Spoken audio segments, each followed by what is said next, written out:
What's up, everybody? Welcome to Kinda Funny Games Daily for November 4th, 2019. I am your host, Imran Khan, and joining me today is Mr. 30 Under 30, the hopefully well-rested Tim Geddes. How are you? I slept till 2 p.m. yesterday. And now here's the thing. For me, that's not that big of a deal. But you got to keep in mind daylight savings time. So I actually slept till 3, right? Again, not that big of a deal. That's a little long for me, but still in the range of understandability, right? Yeah. Gia Tapp Harris was the one that woke me up because she also woke up and looked at her phone and did not believe that she slept till 2 p.m. And I had to show her 3 different sources showing the time for her to believe that she had somehow managed to sleep that long. You guys had a rough Saturday night. We did. It wasn't rough. It was fun. Very fun. It was a very fun Saturday night. We were at a wedding while you guys were doing Extra Life. The whole time, I have my phone under the table looking what's going on. I'm like, I'm jealous I'm not there. Not that the wedding wasn't fun. It was fun. But this, I was like, I gotta go. We gotta go. Yeah. So we had 2 options. Either pop by, say hi, and leave, or do what we did. Which was come into Extra Life and have a fucking ball, essentially. We played fishbowl. A lot of things came out. Yeah. Personal things. It was a big, yeah. It was. How late did you guys stay? It's a good question. I remember you guys leaving around 2, but granted, by like between midnight and 6 a.m., I just totally lost track of all time. Yeah. So Imran, you were there like the entire time. I was. You're crazy. Yeah, I was there the Good entire job. time. I was on camera for I want to say like 23 hours of it. Jesus Christ. Yeah, that's insane. Did you go to sleep at all? No, I went to sleep when I went home. I figured so I told myself, oh, I'll leave when I get tired. By the time I got tired, it was about 4 a.m. So I was like, why not just stay? Like, My man. For the gigantic children. For those I'll stay. gigantic kids, those big, beautiful those kids. truly Thank you guys all for supporting this entire weekend, Extra Life shenanigans. They roll on. Next week, OK Beast is doing their 24-hour stream in support of Kinda Funny. So, Yeah. doing pretty well. Yeah, our team did great. I think we were beating Reddit at one point. Wow. I know we beat Canada, like the entirety of Canada. Hell yeah, Did we beat dude. Edmonton? We did beat Edmonton towards the end of around you, morning time. Yeah. Edmonton. I love it. I Hell love yeah, it. suck at Edmonton. But you can also still keep donating, I think, till December. Yeah. So, yeah, feel free to keep doing it. Let's keep Edmonton down. Let's do it together. Keep oppressing Edmonton. That Let's is do our it. message. This is Kinda Funny Games Daily, each and every weekday at 10 a.m. live right here on twitch.tv/Kinda Funny Games, where we run you through all the nerdy video game news that's fit to hear. If you're watching live, you can correct us when we get stuff wrong by going to kindafunny.com/you're wrong. To be part of the show, head to patreon.com/kindafunnygames, where bronze members or above get to write in, and silver members or above get the show ad-free. If you don't want to watch live, you can watch later on youtube.com/kindafunnygames, or listen later by searching for Kinda Funny Games Daily on podcast services around the globe. Today's stories include everything from BlizzCon that happened on Friday. Kojima plans to make movies. More and movies. More movies. And Shenmue 2 plans to keep on trucking. First, a little housekeeping, though. Thank you to our Patreon producers, Matthew, Carolina, Blackjack, Zach Parsley, and Mohammed. They're multiplying. How is there so many of you? We need more. We need We always do need more. We do need to more. always. But thank you all to the new names here: Matthew, Carolina, Zach Parsley. All you are fantastic, and to the veterans, Blackjack and Mohammed. We appreciate you. We're all very appreciative. Today we're brought to you also by Manscaped and Hims, but Tim will tell you about that later. That's what I do. For now, let's begin with what is and forever will be the Roper Report. It's time for some news. We got 5 stories today. A baker's dozen. So I put this in a weird order because I want to talk about the games first before we get to the part where we talk about how the game stuff is bullshit. Everything we learned about Diablo 4, which was announced on Friday at BlizzCon. This is from Eurogamer by Robert Purchese. So I kind of nipped and talked a little here. The biggest idea of Diablo 4 is a non-linear shared open world, which means for the first time ever, we won't be going from Act 1 to Act 2 to Act 3 and unlocking a new area each time. Now we'll be free to go wherever we want. There will be a story running through it about Mephisto's daughter Lilith, who you saw in the trailer, who's the mother of humanity, but you'll be able to meander away from it as in other open world games. What's more, other players will show up in your game, which means, controversially, you will not be able to play Diablo 4 offline. Quote, currently we don't have plans for that because we feel these features just add so much for the game, senior producer Tiffany Watt told me. It's really important to build that experience and keep you immersed in the world and have these public events and opportunities to trade with other players. So how does that shared world work? It will focus on certain areas of content where players will be more likely to appear. I don't know how you opt in or how you join the games. In the demo, it was automatically a shared world. We didn't have to okay anything, and several players appeared at a world boss, which we killed and earned, I think, our own individual loot. Think of our shared world events in a game like Destiny. It's like that. Nevertheless, I think it was a promising showing. Diablo 4 is solid and fluid and wonderfully animated and brought to life. So much so that it's easy to assume it's further along in the development than it is. Remember, this time there's our whole open world to build. We're not coming out soon, not even Blizzard soon, said game director Luis Barriga in the panel. I wouldn't expect Diablo 4 until at least 2021 then, which puts it squarely in next-gen console territory. It's only been announced for PC, PS4, and Xbox One, but you can safely assume it will embrace the new machines. Think of what Blizzard did with Diablo 3 on PS3 and Xbox 360, then Diablo 4 Ultimate Evil Edition on PS4 and Xbox One. So, Tim, are you much of a Diablo fan at all? I am not. The kid that grew up across the street from me was super into it. He was a PC, or his older brother was a PC gamer. Right. In a way that just felt way too advanced for my simple young brain. Not much has changed. But with Diablo, I always thought it was fun to watch him play. Like I remember the butcher in the first game as one of the little bosses there, and that I was always intrigued by it. When Diablo 2 came out, it was such a phenomenon. And then when 3 came out, I felt like it kind of became a lot more mainstream, and I wonder if the consoles had much to do with that. But I never really partook in it. Yeah, like they had Diablo 3 on PC, and it was like, okay, this is Diablo 3. It had the real money auction house. It's just a controversial thing at the time that they ended up undoing over And time. the art style was yeah. So that was another thing. too. Did you watch the actual announcement reveal of this the thing? 40-minute movie. Well, that too, but also That's all I saw. Greg was watching it. The producer, I think the producer might have been creative director. I didn't catch his title. Came out afterwards. It just kept using the word Diablo is dark again. Diablo is so dark. It's dark, dark, dark, dark, dark. And I was like, you don't need to keep saying this. This is. I kind of get where you're going, and I think it was like an apology, quote unquote, about Diablo 3 and how that game was colorful, and people reacted very badly to that. Reminds me a lot of Wind Waker. Right. Right? Where it's like everyone had Ocarina of Time, and they loved it, and they wanted more of that. And when they saw Wind Waker, everyone's like, yeah. Yeah. And then Twilight Princess happened. Right. And now let's look how time treats those games, right? It's a weird thing, especially here, because this is Diablo 3 was, what was it? It was a long ass time ago. It was, I should have looked up the exact date, but it was a decent enough time ago that to have a. It must have been 2011. Right. If it hit Right. PS3 and 360, it almost Later. Yeah. It almost certainly would have been. But it's weird to be making that apology now. To be saying like, hey, we heard you that many years ago. This time we're doing it differently for such a superficial thing that everyone kind of got over, I think. Of, okay, Yeah, actually, totally. actually, this game is not all sunshine and rainbows. There's, there legitimately was a decent art style that was chosen. For all the rumors about Diablo 4 over the years, for Diablo 4 has come in, they really want to change it up. They're really making it something new. For it to be that similar looking to Diablo 3, it just now it looks all washed out. It's a little disappointing. Like their big thing now appears to be it's a big open come in, come out world. I mean, granted, we don't know that much about it. We just got that announcement in the panels and all that stuff. But it does look like, to me, as someone outside looking in and not a huge Diablo fan, of this is what we were waiting for. This is what you couldn't announce last year. So that is interesting. And I mean, I feel like with them saying that it's not coming anytime soon, it's like that maybe there was something there, because we've heard so many rumors about this game's development kind of being restarted, right? I wonder when exactly that happened, where they didn't want to announce it last year because they're like, it's really not coming for a long time, right? And just timing-wise, coming out with this information then, and then nothing this year might not be the best look. In terms of what Diablo players are looking for, I feel like with Diablo 4 making these choices, it's a direct answer to like, well, where are games now?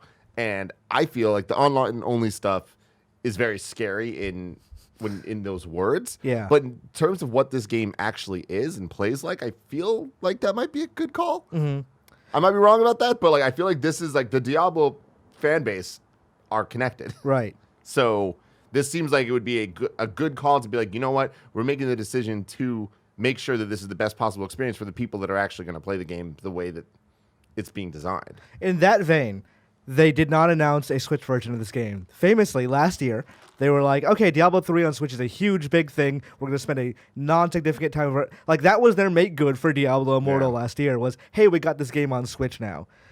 Do you think the online portion is part of the reason they haven't announced that? No, because it seems like a lot of developers don't really care that the Switch is online isn't up to par. Like, look at Overwatch, right? It took a while, but Activision Blizzard are getting it there. True, yeah. So I feel like in time it will come. I think that they realize that the Switch is definitely the lowest priority in terms of making sure that it gets there, but it's also important to get it there because it's an easy way to make a lot of money. Right. And I assume, like, the article does kind of make mention of it, but this will probably come to PS5 and Project Scarlet, too. Yeah, like, definitely. If it's not even Blizzard soon, then, 2021 is probably an optimistic date for it. 100%. And by that point, who's still playing their PS4 and Project Scarlet? Or their Xbox One? Yeah, I'm sure a lot of people are, but not, I think it'll definitely be playable on those systems one way or another. Before we get to the next story, someone on Reddit last week mentioned we never introduced the producers. Kevin, how are you doing today? Good. Doing Killer haircut. Killer haircut. Thank you. Did you get it cleaned up after Extra Life? No. This is what You're just rocking that one? Yeah, Andy did a good job. Show the people. Yeah. You can also step out on the camera if you want to. I'm just gonna adjust this guy. Give me a At second. Extra Life, Andy cut Kevin's hair, and I think it looks great. How do you feel about it, Kev? I'm very, very happy with it. There was a point where it was a mullet mid-haircut. That was great, too. Anthony Good looking Carboni, him. who did join us, cute little boy. He was trying so hard to get the... Yeah, it looks great. Looks fantastic. He was trying so hard to get Kevin to keep the mullet. He looked the memes of you looking like Eugene from Walking Dead are so spot on. I liked the one where he looked like an angry woman wanting to speak to the manager. And if you want, you guys can grow out your hair and look like that. Just stop mid-haircut every couple to film some memes. Yep. It will work out. Overwatch 2 was also announced, and this is from Polygon Story. Overwatch 2's biggest changes from the original Overwatch from Nicole Carpenter at Polygon. Overwatch is changing. Specifically, it's getting a sequel, and that means visual and gameplay updates for Blizzard's most popular first-person shooter. During BlizzCon 2019's opening ceremony, Overwatch game director Jeff Kaplan gave players a peek into Overwatch 2, which does not currently have a release date, window, or platforms. There's a lot changing from visual upgrades to new maps to game modes. Of course, there are also new co-op story missions with new replayable hero missions featuring enemy factions to take on. Multiplayer is sticking around, and players will be able to choose from a cast of at least 32 heroes. One of the more interesting parts is how this will impact Overwatch players. For its player versus multiplayer, it won't. Overwatch owners will receive all competitive updates and play side by side with Overwatch 2 players. Blizzard also said Overwatch 2 cosmetics will transfer over to Overwatch 1 cosmetics will transfer over to Overwatch 2, but not necessarily the reverse. Story missions include intense, high-stakes four-player missions, says Blizzard. New competitive updates. For one, it's adding a new game type called Push. Push unfolds on a symmetrical map where our teams battle to take control of a robot that begins at a central location and push it towards the enemy base. Teams will fight for control over the robot over the course of the map, but the team that pushes the robot furthest into the enemy base wins. That sounds like Splatoon's. Or like the snail. Yeah. In Killer Queen. Yeah, that fucking awesome snail that other team just could not get their handle on. Customization options. Each of Overwatch 2's heroes will have customization options that supercharge their abilities in co-op play, Blizzard said. That means a character like Reinhardt will be able to alter his Fire Strike ability to ignite nearby enemies. Tracer, on the other hand, will get an option for a Pulse Bomb upgrade to cause a devastating chain reaction. New heroes. Overwatch 2 will feature multiple new heroes alongside Overwatch's original 31, according to the new release. The first one, Sojourn, was announced during the BlizzCon. They also had Echo, that robot lady. Visual changes. All of Overwatch's heroes are getting visual upgrades. So far, a few were shown off on the Overwatch website for Lucio, Mercy, Reinhardt, Winston, Tracer, Genji, and Mei. Quote, Overwatch 2 evolves the look and feel of the world with more dynamic environments, larger scale battles, additional in-game storytelling events, and improved atmospheric effects and shadows, Blizzard wrote on the website. Heroes in Overwatch 2 will also have a brand new look with greater detail and higher fidelity. The game is coming to Windows PC, Xbox One, PS4, and Nintendo Switch. So this is the worst kept secret in the world. Mm-hmm. This was leaked, I think, in Kotaku, God, what was it, like 6 fucking months ago? Then they've leaked it basically maybe intentionally over and over and over in the last week. It's weird to me to call it Overwatch 2, but there was an ESPN story last week that talked about it as well. But it was it's not going to be Overwatch 2, it's going to be Overwatch Chapter 2. And looking at it, I kind of see why they thought that. Because they're really trying to keep the two games connected. If you have Overwatch, you can still play Overwatch. You're not going to split the user base, all that stuff. Do you think that's a good call, or do you think it's better to just make a Call of Duty style split? So here's the thing. Did you watch the announced trailer? Yeah. It's the most hype thing in the fucking world. I love the art style that Overwatch has. I love the little CG shorts that they put out. Every single time that they put one out, I watch it, and they always impress me. Where I love the world that this game has, the characters that they're and the teams that they're building and all this stuff. And this trailer felt like such an amazing payoff to all of it. Andy put it best when he watched. He's like, Tim, you gotta fucking watch this one. He's like, it's an Avengers style moment. Yeah, it's basically it's the end of Endgame, basically. Yeah. And it is. I'm getting chills right now thinking about it. The fucking end, and when they're like, "Does this mean Overwatch is back?" Like, yeah, it is. And then the logo hits up. I'm like, all right, fuck yeah. You can't do that if the game's not 2. I always make the arguments that Destiny kind of is in a weird place where it keeps adding stuff and the game is changing, but when you just add Shadowkeep or add all this other stuff, I feel like to gamers that don't know that the game has changed that much, they look at it as just, it's just DLC. It's not a substantial update. It's not something that I need to care about. Adding a number just makes people care more. And I feel like with this, they're making enough changes, enough additions to justify it. However, it is a weird thing where I think they're making a good call of keeping the multiplayer the same, keeping the community all together, because that's something that splits people when you have the Call of Duty model. Right. And when people are going into Overwatch for that competitive side, you want to keep that all balanced, keep it all the same, but also have enough content and to justify adding a full retail price or not when games go on sale or whatever. Like, is this the best thing for consumers? I don't think so financially, but I think it is the best thing for consumers that are actually going to play this game and care about this game because it's going to make the community stronger. Right. Another option, another road not taken was the way Fortnite just did it. Hey, this is Fortnite Chapter 2. We're changing a lot of shit. We slowly have morphed the engine into something different over time. I mean, it's still Unreal Engine, but obviously they've been improving it over time. And it's just, okay, bam, this is Fortnite. We're doing this now. This is a lot more, we're overhauling Overwatch in a different way, but it looks very visually similar, which, I mean, there's only so much you can do with that art style. And also, if you're still putting this stuff out on systems like Switch, it's going to have to still mostly look the same. I guess the thing for me, yeah, that's true, but I like the focus on the story-based mission stuff and the more PvE. They absolutely have had to do that because they have not been able to insert that lore into the game at all. Which is so upsetting because it could be so damn cool, and I feel like this to me tells me that I should be confident in them making sure that it's worthwhile and making sure that there's enough content that's not just like one little thing here, one little thing there, like we've kind of seen with Overwatch so far. And because of that, I want to support that type of decision making because they are going to add enough things that aren't in the original game that if they ever were put there, would always be an afterthought. Put this stuff at the forefront of what Overwatch 2 is. Right. This is weird. We haven't seen something like this in video games before, but I don't necessarily think that it's a bad thing. Yeah, when I saw that, I'm like, I'm definitely down for this thing. The problem I have is it's an ongoing games of service. You co-op with your friends and you play through these story missions. I could not get my friends to stay focused on Overwatch enough. So will I get them to stay focused on this because it's a different thing is another question. But one I'm interested to find out because I do want to play this. I know we talked about, I think it was 2 weeks ago when we started to talk about these rumors. You wanted an Overwatch campaign, like a playthrough, a Titanfall 2 style thing, play as all the characters and go through. Is this close enough to what you wanted? For me, no.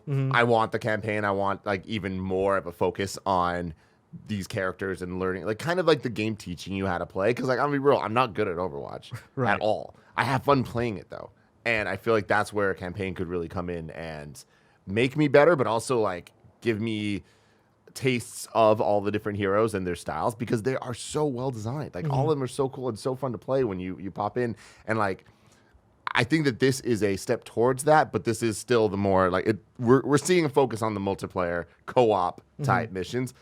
I want the option for single player, but I get that I'm in a dwindling Right. section of the community. Yeah, I think from their point of view, it is we don't want to keep making these things that get played once and then people are done. Mm-hmm. I think they probably don't even want to make a Borderlands style thing that like, all right, so they're done, so we can add a new map every so often, but really that doesn't encourage them to just keep playing always.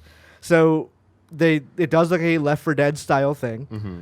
I am curious how they're going to actually like. So now that they set the tone with that trailer, I want that in the game. Oh yeah. I want to be able to play that. And I want to be able to see that. Mm-hmm. So are they going to like push the story that way, or is it going to be actually a Left 4 Dead style thing where we're kind of getting hints of the world through their dialogue and through environmental storytelling? Knowing them with the trailers that they have, I think that they're gonna incorporate them into the game, but how many and to what extent? Because I feel like it's gonna be one of those things where the gameplay is not necessarily gonna back up the cinematics. Where I wouldn't be surprised if you can play as characters in those missions that aren't necessarily in the mission in the videos, you know, at least on repeat playthroughs, right? But I'm interested to see where this goes. I feel like it has a high chance of not succeeding critically, because it really is on them to prove that the 2 is worth it. Right. And it's their game to lose, I think, there. Because like they're the ones that are essentially like, hey, it's the same game, really, but like there is some more stuff, but is that more stuff worth full price? Yeah, I think it's definitely... It is a good call from a community standpoint of the players can play together regardless of which game they have. And it gets Overwatch 1 players a little jealous of like, okay, I had that cosmetic. I can't get that. I like that new Genji design because now he has a hoodie. Yeah. So I want to like, maybe I'll upgrade. And When he fucking came through, man. Oh my God. that hand slice, the hand When slice. Tracer was popping up, when she said, I don't care how corny, it was just like, the cavalry's here. I was like, holy shit. Yeah. That was the Avengers Assemble moment. Let's go. I miss when Valve used to do stuff like that too. Like they had some of the best written shorts because Team Fortress 2 didn't have a story. Yeah. So we got this stuff through background, and Blizzard kind of copied that, but it wasn't enough. Yeah. Like I wanted more of that stuff, and like then there was like the comics and the extraneous light novel stuff they were doing, and it's like, okay, well, this is interesting, but why not put this in the game? Yeah, the characters and world are so interesting, and I've always said like this would make a dope movie. Like I feel like this could make an actually good video game movie. Yeah. When do you think? Let's say they make an Overwatch 3. When do you think they should start cutting off games from? All right, you're not in the multiplayer pool anymore. Is it a year count? Is it a game number count? What do you mean? So like Overwatch 1 and 2 can play together. Yeah. Do Overwatch 1, 2, and 3 play together, or is it just Overwatch 2 and 3? That I think is what's interesting about where we're at now with multiplayer games is if they're going to commit to Overwatch as a game that keeps evolving, that is something that's going to be competitively played, it should always be the same core game. Anything that you add should either be extra, like just content that you can play outside of it, or should be able to be backwards compatible, forwards compatible with all of it. Because Overwatch should be a game. Right? Like that itself should be one thing that goes through everything, or else you're going to split the base. Right. But on the other hand, let's say we're in the far-flung future of 2023. Overwatch 3 exists, robots are controlling us, the world is dead. If they want to make a change, like we really want to do this character can fly above the map and bomb down or whatever, but the engine for Overwatch 1 is holding us back. Do they just go, well, I guess that scuttles that character? I mean, I don't know. We'll see. I feel like Overwatch is in a very particular place because of Overwatch League. Right. Where they have committed already, and I feel like need to see that through. So as long as that is working, I don't think that they're going to add more to change it up, because I feel like that would split things in the same way that we've seen like with Smash Melee and every subsequent Smash Brothers game, right? Yeah, we'll see. Let's talk about a bit what tempered my excitement about all of this stuff. J. Allen Brack apologizes for Blizzard's, quote, tough Hearthstone esports moment. This is from Reb Valentine at GI.biz, GamesIndustry.biz. I chose this headline because it was one of the only ones that actually explained what he apologized for. The rest kind of got it wrong because they said he apologized for the Hong Kong thing. He did not directly. Today, at the start of the BlizzCon opening ceremonies, Blizzard President J. Allen Brack stepped on stage to apologize on behalf of the company for its recent handling of a, quote, tough Hearthstone esports moment. clearly referring to its controversial temporary ban of Hearthstone pro Chung Blizchung Ningwei last month. We moved too quickly in our decision making, and then, to make matters worse, we were too slow to talk with all of you, he said. When I think about what I'm most unhappy about, there's really two things. The first one is we didn't live up to the high standards that we set for ourselves. And the second is we failed in our purpose. And for that, I'm sorry and I accept accountability. Brack went on to illustrate how BlizzCon is an example of the ideals the company aspires to, with a diverse group of people from around the world getting together to celebrate video games. He then concluded by stating that Blizzard would welcome freedom of expression throughout the event, which IGN reports has already seen protest. Quote, "We will do better going forward, but our actions are going to matter more than any words," Brack said. "As you walk around this weekend, I hope it's clear how committed we are to everyone's right to express themselves in all kinds of ways, in all kinds of places. We've actually seen and heard many of you expressing yourself this morning." There was a laugh line in the audience, essentially, like a little giggle, I guess, after that. Blizzard initially banned Ingwei for 12 months and revoked his Hearthstone Grandmaster's winnings after he expressed support for protests in Hong Kong by shouting, "Liberate Hong Kong, revolution of our age," during a post-match interview. Following widespread criticism and protests from community members, players, employees, public figures, and the company reduced his ban to 6 months and restored his prize money, while asserting that the company's Chinese interests had no influence on the decision.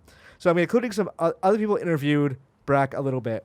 I'm not going to read all this stuff, as I encourage you to just go read those interviews, especially PC Gamers, because Brack opens up most of those. But he does, with the interview with James Duggan, and Matt Kim also reported on this at IGN. I think there's confusion about how publishing games works in China, Brack said. "We are not legally allowed to publish our games in China. We must have a partner, in this case, NetEase." In that one, he also said, "This has been a nightmare for everyone involved." That's it's more of a nightmare for other people, Blizzard, not necessarily you, but sure. In the GameSpot interview with Jordan Remy, he said that they did apologize to Blizchung. They did not really mention that, but he confirms that regardless of what Blizchung said, a political statement would get you banned. So if you were to go up there and be like, "LBGT rights," supposedly Blizzard would have to ban you. We'll see about that. And on PC Gamer, Steve Metzger had a quote from Brack. "That's correct. The content was not the problem. It was not about the game in question. It was about something very specifically different. I think, and I don't want to speculate about if he said this, that, or the other, or how it would have gone. I think it's a difficult thing to think about, but it's not about the content of the message. There are many people that are supportive of him and his message." Did you watch the actual apology? It was happening right when we ended Games Daily on Friday, and right when we finished, Greg pulled it up and had it playing in the back, so I heard it all. Mm-hmm. What did you think? They're in a tough spot, and I feel like it's very easy to not even pick apart, because it's not picking apart. It's not nitpicking. Mm-hmm. It's very easy to look at it and be like, "Oh, well, they should have said this," or "Why did they say that instead of this," or whatever. I think that they did an okay job. Right. I think they could have done a better job. I think they could have done a worse job. I think they did what they do from a PR perspective. It was smart, because what they did is they made an apology that, one, from an apology perspective, it sucked, of actually showing remorse for your actions, of identifying the problem, and identifying the solutions you plan to institute. Mm-hmm. Granted, you can't do all that on BlizzCon stage. So I understand why they didn't immediately say, "Here's our 5-point agenda for how this is never going to happen." But they also didn't say what they were apologizing for. They basically said, "Our tough esports problem." Yeah. They might have as well said, "We had a heated gamer moment." Mm-hmm. Like, they didn't say Blizchung's name. They did interviews later of saying, "We apologize to him." They didn't say that on screen. They didn't say, "We're sorry about this," because they know that if they had said that, their partner NetEase would have gotten in trouble. Yeah, which is furthering the issue with this whole situation. Yes. And in one of those, they said, "We didn't approve that Blizzard message." You didn't say the one from China. The one from China that said, "This harmed the dignity of our nation," and all that. You didn't say that in your letter. You didn't say, "We didn't approve that China message." Yeah. Maybe if you had, people wouldn't have taken it as so insincere. Mm-hmm. They are caught between a rock and a hard place. Absolutely. But they're choosing to stay there and being like, "This is fine. We're totally comfortable here. Don't worry about us. We're sorry we have to be here. But we're not going to work too hard to get our way out of it." the interviews from BlizzCon, I think, are the things that are a bit more problematic of them doubling down on this whole like, hey man, we would have done this if anybody said anything. It's like, oh, that's not the stance to take here, guys. Like, which because people are going to test that now. Yeah, I know. It's like that. That's the problem. Is these things just feed ammo into people's hands that are against you, and you're causing a rift to make more people against you. Yes. By making these decisions. We have a very heated presidential election coming up this coming year. Like, people are going to say, like, well, I support Bernie Sanders for president. Like, of course they're going to. Like, maybe some people are going to say, I support Donald Trump for president. That's also problematic from that perspective. Are they going to ban for that? Are they going to say, I support LGBT rights is a comment that is worthy of a ban? Is someone saying, I think Blizzard's in the right for what they do, ban-worthy? Like, interesting. Because now we're going to see. Borzen00 says, good morning, Greg and Tim, because Greg did not announce that I'm hosting today. Blizzard went all out. Oh, by the way, Borzen, he wrote a thing on the subreddit. It was I was about to bring it up. He was saying that he got a new job. He got a new job. So he's not going to be able to watch live every day anymore. Yeah. But hey, we love you, man. Well, yeah, thanks so much for being a part of the community in the chat all this time. Blizzard went all out this past weekend, making some of the best video game trailers I've ever seen. Seriously, I cried at that Overwatch 2 trailer. But the event was marred by two events, the leaks and the half apology. My question today is about this half apology and some things I've been asking people out of pure curiosity. These questions are, did they have to say the words Hong Kong and Blizchung for the people to know that it is what they were apologizing for? And while the apology was corporate jargon, did the emotions behind the words count for something? Jalen Brack sounded like he was on the edge of tears to me, and personally, and sounded way more sincere than Todd Howard's Fallout 76 apology. I know both of you are not Blizzard fans, but I feel like these two questions are good for any situation, and also ask what it is people will have to do to gain trust in Blizzard once again. God, it's so multifaceted, and there's so much that goes into it. I think about all of the YouTube apology videos, right? And so many of them are so easy to laugh at, and they feel so fake, right? But how do you make a real one?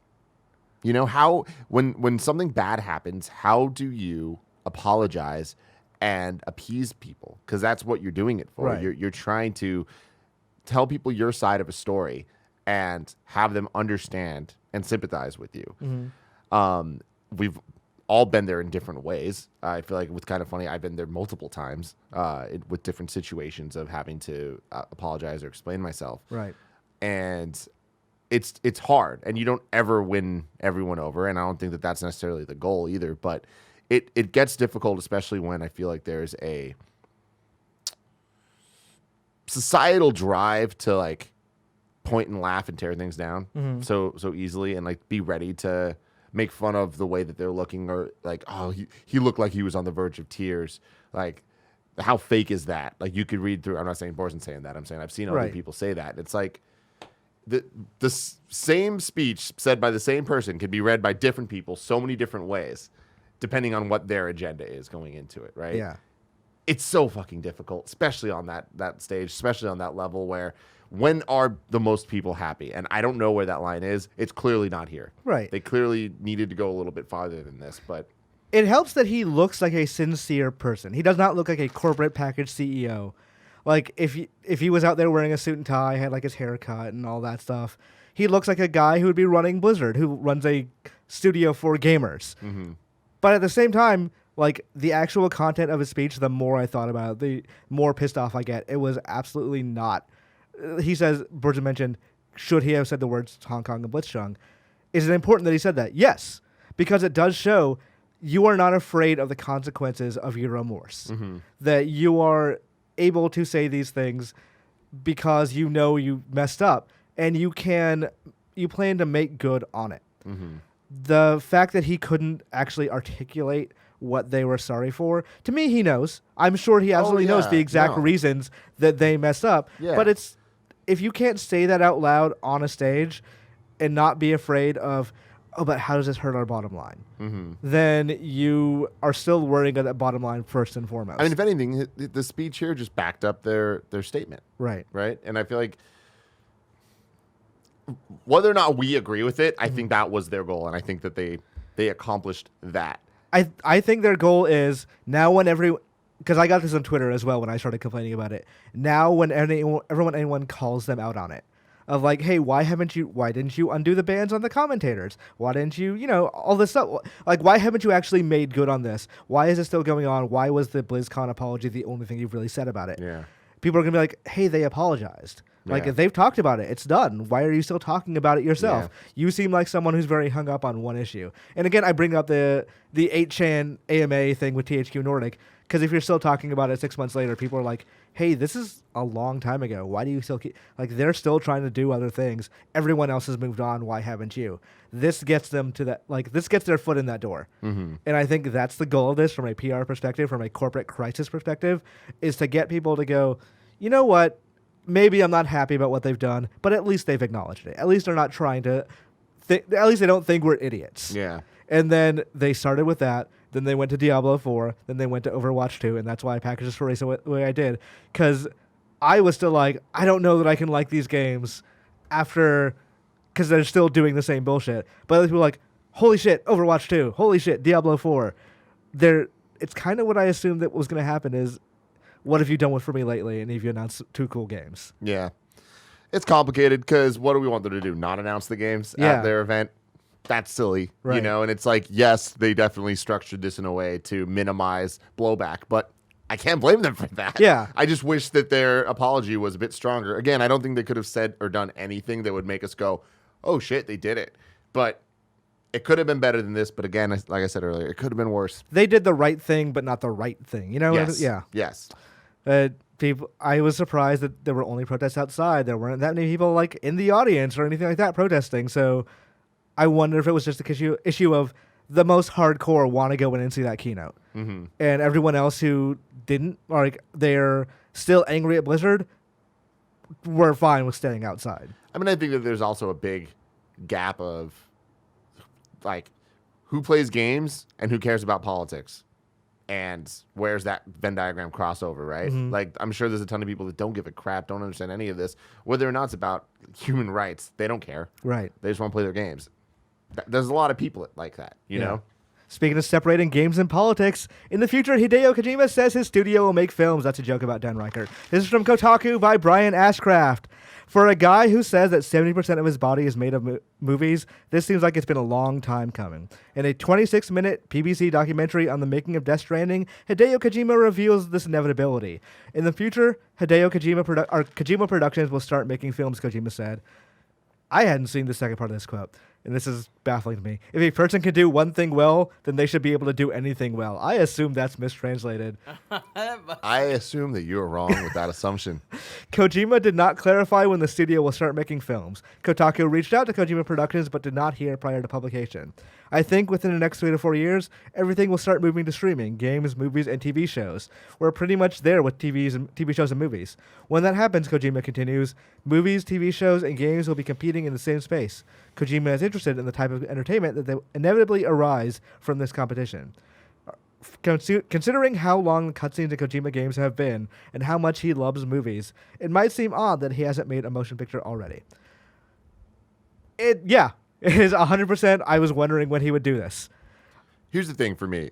All jokes aside about his games being movies and all this stuff, Yeah, I think that element is where Kojima shines the most. right. Nobody uses a camera in video games like Kojima. And I think that besides when that's problematic, because there are a lot of moments of that being the case. Death Stranding Chapter 3. I'm talking about just think about Ground Zeroes, right? That whole intro where you're in the truck going in, and then the way that the camera's moving where you can still control the camera, but no matter where you're looking, something interesting is happening and it's building the world. I absolutely love it. And I feel like the way that the cutscenes are directed is phenomenal and is special and different compared to any other game that we've seen. Right. I feel like a 2-hour runtime will force him to make more sense. Yes. And I think that is the most advantageous thing possible to Kojima's storytelling, is to condense things. There's these brilliant ideas. Focus on those ideas. Focus on those characters. There are definitely brilliant concepts. As I'm trying to think how I can rephrase this as someone who had just finished Death Stranding, a lot of those camera shots are straight up like, look at the character. Mm-hmm. The character is looking at you talking. A weird amount of camera in that game is straight up just shot, reverse shot. And also the writing in that game, At some point in that game, the subtext just literally becomes text. Characters will outright. You didn't get this cutscene. Yeah, I'm mainly talking about Metal Gear. Okay. To be fair, I will also get to Metal Gear in a second, but in Death Stranding, there's a character that wears a mask. At a point, he outright just starts talking about how masks are not really physical items always. Masks can be things that we wear on our personalities and to guard ourselves. It is all the things Persona 5 was trying to say, but didn't outright say. Death Stranding just straight up says. So, like, and that's not the only example. There's plenty of examples in the game. Yeah. But I also think he kind of loses something by not being a game for his writing. Because one thing Kojima that is missing in Death Stranding compared to Metal Gear is that there's not enough Kojima weird. And there are things about Kojima games. Like, this is one thing in Death Stranding. It's in that and Metal Gear Solid. At the end of Metal Gear Solid 3, you get an option to... Or not an option. Snake stands over Big Boss. You have to kill her. You're standing over her with the gun. The boss. The boss. Yeah. Stand over with the gun. It says press square to shoot. Mm-hmm. You can stand there forever. Yeah. The game does not proceed until you press square to shoot. You can't do that with a movie. Yeah. So, but that's my thing is that moment is a uniquely beautiful video game moment of good storytelling and gaming. Right. I think those are fairly rare. Mm-hmm. And I think that, take that aside, Kojima would be good at making a movie without those elements. If he didn't need to worry about those elements, because I think that they're way too few and far between, even in his own games. Mm-hmm. A perfect example being Metal Gear Solid 4, the Raiden fight, Raiden versus Vamp, where it's like we just watch it instead of playing it. Right. It's still cool to watch, but because we play other parts, it makes you feel like, why didn't I get to play that too? Mm-hmm. You know, with taking that out of it and just designing a thing that you're watching for however long that is just about that stuff, just about the cool stuff, I think he could pull it off. Yeah, if it's a love letter to the movies he likes, mm-hmm. I can see that. I think La La Land. Yeah, all that stuff is great. When he starts trying to pour out the long and short of Death Stranding story is that Kojima is very sad, and that's basically the full, like, take away everything about, oh, this is a weird world, this is a interesting concept, what is this world building getting to? The idea is he's just sad, mm-hmm. and that's the long and short of it, and it kind of goes for 40 hours about that. I think when you take it down to 2 hours, when he starts self-editing or he gets, hopefully, another editor to look at it too, then great. It could be a far more interesting thing that is more concise. I would love to see how they plan to do movies. Is he going to make a CG movie? Is he going to grab actors in and motion capture them? Is he making a traditional movie? I imagine it'll be the motion capture thing. Mm-hmm. I think that what he's talking about here is wanting to do a traditional movie. I don't think that's actually going to happen. Pull some Final Fantasy Spirits Within kind of thing. Yeah. But I think that they have the potential to make that better. Mm-hmm. I don't know if they will, but this excites me. Yeah. If you were let's say you're a Microsoft or a Sony or even like a Ubisoft mm-hmm. or somebody mm-hmm. who has a lot of money, would you, Kojima says, I want to make a movie, I'm not going to make a game next time. Would you bankroll that movie for your exclusive console? No? Kevin says no? Yeah, I mean, I don't think like a movie for a console doesn't necessarily make sense. They've done it before. Like, they've said, like, Powers is exclusive to PlayStation Network. Yeah. That was a terrible idea. Yeah, I think that people just don't want to watch movies that way. Right. You know, like they won't do it. I mean, Microsoft has done it before. Like, even like the Halo TV. Is that still happening? The Halo TV show? No. I know they cast some people recently. You're wrong, can tell us. Yeah. I don't think I think it's one of those things where it's like, oh, they lost everyone that was working on it. And it's like, oh, it'll happen, I swear. I mean, there's a PlayStation Productions movie thing right now. Yeah, like PlayStation Studios. Theoretically, if you wanted to bankroll it. Yeah. I just still want the Metal Gear movie to happen. Yes. Jordan Vogt Roberts, let's go. Wasn't Hader part of that at some point? Like, as there's a writer? A lot of conversation about like it. I wouldn't be surprised if that game or if that movie just happens one day, like is announced, and it's kind of like the dream setup that we've been seeing all the fan stuff for. But yeah, I feel like Konami should just sell their IPs to movie rights at this point. Mm-hmm. Like, let's make a fucking Castlevania movie. Let's do it. Yeah, let's see what happens with that thing. Mm-hmm. I would love it. The Castlevania show is fantastic. Fantastic. I want to see. No, when I say let's make a Castlevania movie, I'm thinking of the worst possible thing. The show is great. I am thinking of like I like that. Like that one bit. Who was the guy Uwe Boll? Uwe Boll, yeah. Yeah, I want to see him make a fucking terrible movie. Yeah. Because, like, we have good games. We have a good TV show. Why not just make something that sucks Just shit? fuck it up. You know what I mean? Shenmue 3 will not be the end of the series, the director says. This is from IGN by Liz Lanier. Shenmue 3 won't be the end of the game series, according to director Yu Suzuki. Speaking with PlayStation Blog, Suzuki revealed he wants to continue Ryo's story in more games, as it would feel too rushed to finish his journey in the upcoming third installment. The series will not end with Shenmue 3, Suzuki says. Rushing to tie up the plot here would have made for a flat game. And I hope to continue the series as long as people are interested. The news might come as a bit of a surprise for fans of the series, as Shenmue 3 itself is the first new game in the series in 18 years.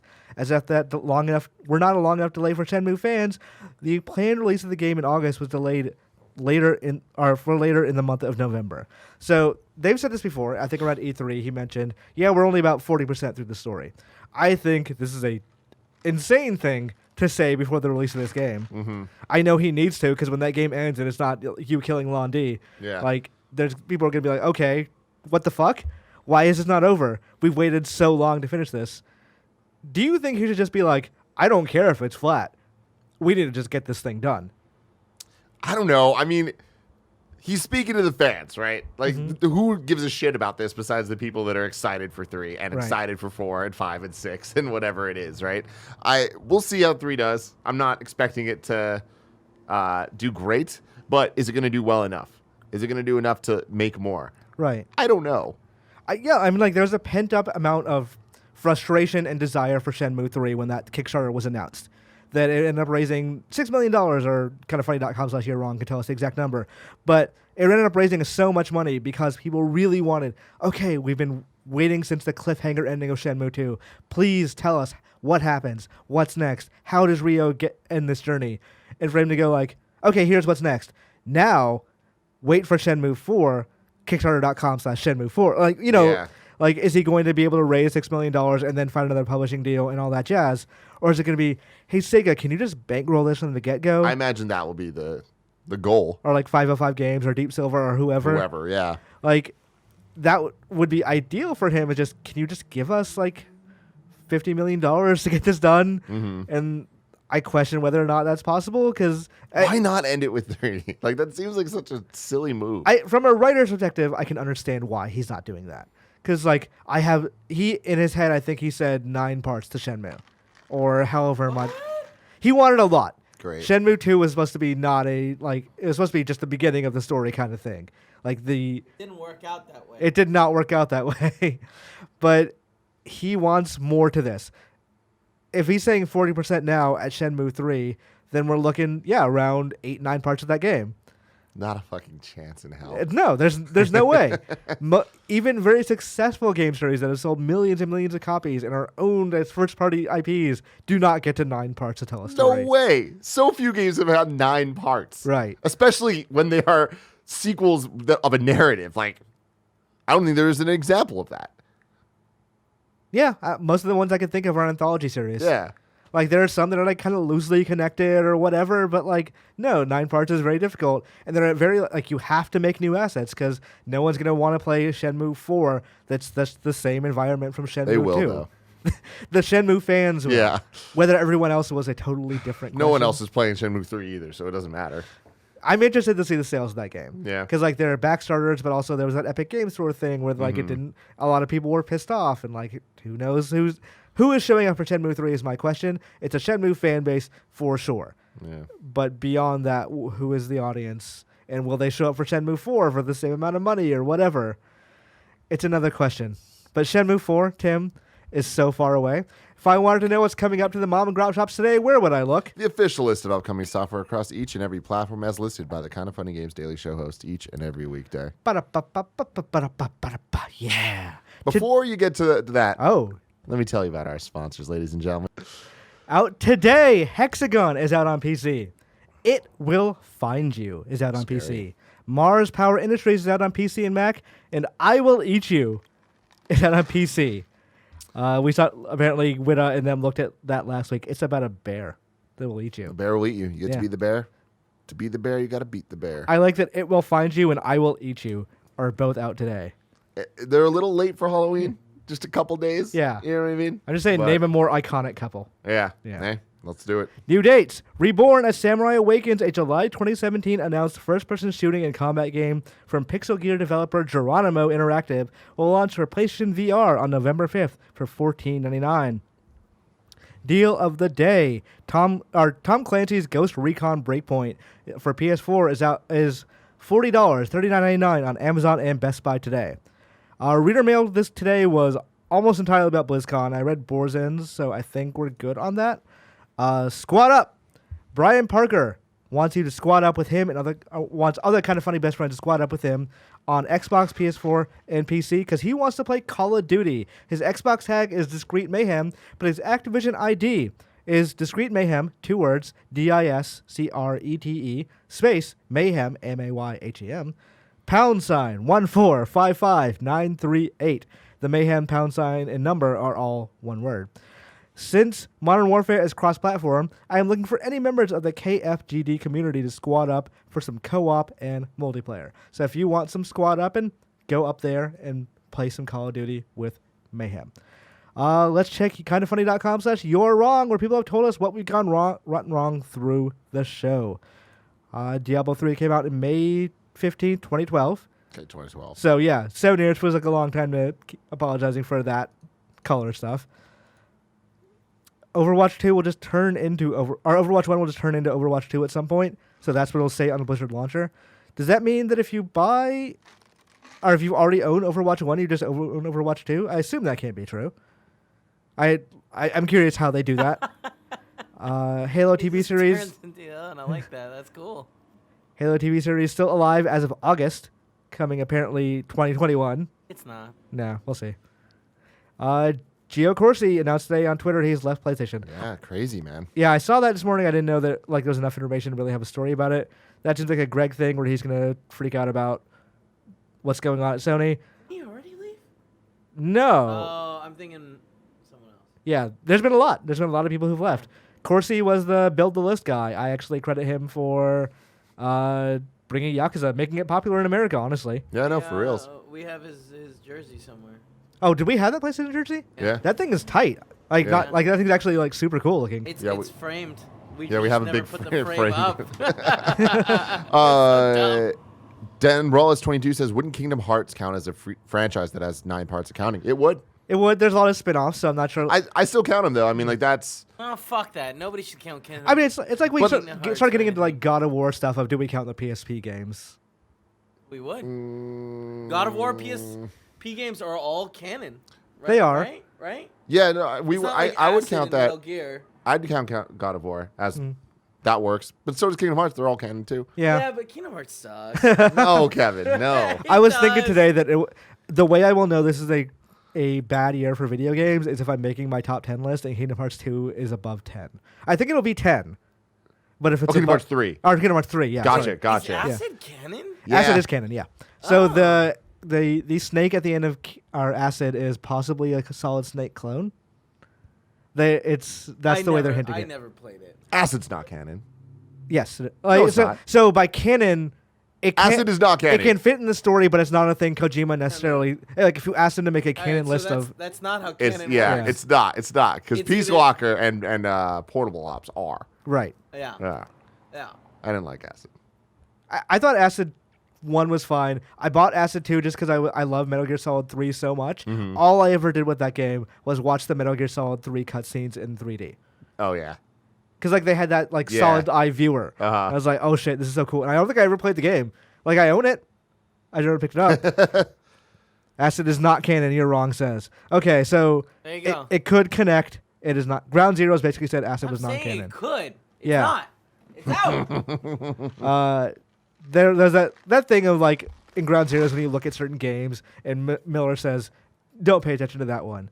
That's fine for most of those games. I don't like when they said that about Metal Gear Rising. Not because Metal Gear Rising should be canon. I don't care if it is, but that game fucking rocks. it does. It was so different though. It is very I remember different. I When love it came it. out, I was like, "What the fuck is this shit?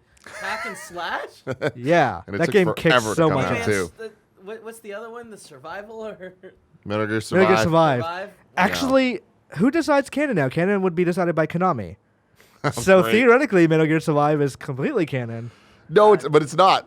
The whole conceit of that game is that it's not canon. It's from a Portal multiverse, right? Yeah. So I guess happened. you're right. The multiverse could be canon. It happened. Jesus. It exists. Jesus. Real quick, I wanted to bring this up. This is super old. Yeah, We've talked about it before. I know, but since we didn't have too much reader mail, I just want to extend this just a little bit longer. Sure, Couple let's more hit the minutes. hour count. I want this so bad. Fucking buy it, dude. I want it too. Well, so Yeah. I'm gonna buy it for sure. Oh yeah? I'm Big tough debating guy. which one to get though. And here's my problem. Get the color. Scroll down, Kev. I'm going. Damn, this looks so good though. It's beautiful. So there's the white and the black. Keep going down more. I want a better picture of the white. I love. Okay, you can go up, and I think go right. what do you get? The worst scrolling possible. Okay, there was a glimpse of the white. There's so many pictures online of the white. Why is the site not up? Okay, that's good. You can leave it here. That white looks so hot. Yeah. Like, I love it so much, but I hate portable things where the bezel is white against a black screen. Right. I like when it just kind of, like, it looks like there's no Seamless. bezel I mean, this at one all. looks like it goes edge to edge, right? No. There's quite a chin and Okay. Yeah. border around it all. But man, the screenshots, like I follow them on Twitter, and look how nice the quality looks. Like they're saying that this is the nicest screen in handheld gaming history. This looks super good. Like, I mean, I'm super excited to play this thing, or like just hold this thing in my I hand. want Yeah. this so bad. It's fucked up. Yeah, it looks great. And like, here's the thing: them putting Tetris on it is like, yeah, man, buy this little Tetris machine that's sexy and beautiful, and you can play Tetris any fucking time you want. I mean, there was a thing during kind of funny extra life. Greg really wanted to play a Terminator Game Boy game. And now we can do it. We couldn't find the game, which granted would not like fit this well. But with this thing in the dock, Did they check over there? I don't know that we actually Doesn't checked. matter. I don't know that I we don't know tried that that we actually hard. tried. Yeah, because I really want to do We this. had the Retron 5. Yeah, Retron 5, which plays GBA games Okay. And GB games.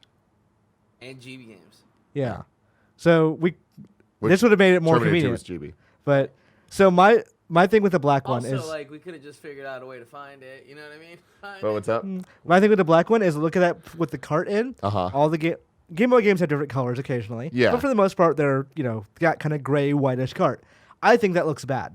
Yeah, it doesn't look great with the black. Right. But with the white, it's gonna look off. I think it'll look worse. With God fucking damn, what a dumb design. Can I just click on these? All right, Yes, yes, you I can just click on those apparently. Go to the one with the Tetris color version. Hey, this is really cool. Can you hit left and right or no? Yeah. A lot of alternatives, I Yeah. guess. Lots of options on this one. Go over. There we go. God, look how hot that looks. That looks so nice. So my ultimate issue of I'm going to buy this, put 2 games in it, be like, this is a really cool thing, and then never touch it again. Oh, 100%. But here's the thing: Tetris is good forever. It's one of the best games. Kevin's made making of a all solid time. point that this could just be your Tetris Absolutely. device. What, Right. what are you doing? What is that? Oh, it's the thing I use to play Tetris. Give it over here. I want to play some Tetris. Yeah. There are people who only stick to certain versions of Tetris. Like, I know a number of professional Tetris players that only play in their free time Tetris Battle Gaiden for the Super Famicom. Wow. Because that's the one they love the most. Yeah. So I that's- could definitely see that being like, some people only play the Game Boy version. Gotta love it. I do think that old Tetris, not great Tetris. You know? Yeah, there are they start expanding on certain rules, like infinite spin is a thing a lot of Tetris games can do now. Yeah. Well, And- I don't think infinite is it. Isn't there So- usually a cutoff?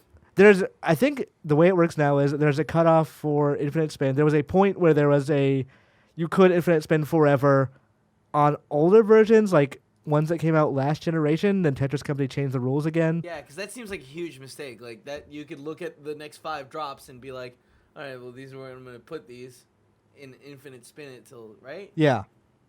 I mean, who knows? I don't offhand have the Tetris rules right now. I know there's some that people don't like. All right. Tomorrow, or for the rest of this week, for Kind of Funny Games Daily. Tomorrow it is me and Greg. Wednesday it is Greg and Fran, who I think is still walking back, sadly, from his hide and seek. What happened there? I mean, everyone's just so mean to Fran. is he went We didn't intend to be mean to Fran. It just sort of happened. he went to go play hide and seek, or Yeah. the Searchlight. Find Which, Mirabella. called Searchlight. I made it up. Yeah, it's a good show. It was a good segment. So he went out, and then did you and guys then- legitimately forget about him? No, nobody forgot about him. They got a call from Andrea Renee, and then another call from John. We had to They- pitch the Watto game. You who don't. they You only had get so many called chances. Earlier, and they had this long bit prepared, and they were kind of talking about it. Prepared between is an interesting calls, word.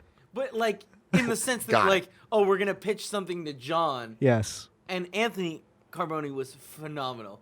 he nailed the like side guy of that pitch thing so well, but Fran was just out at the wrong time, We forgot about him. and it's again, no one forgot. I forgot. Well, yeah, but you know, how drunk were you at that point?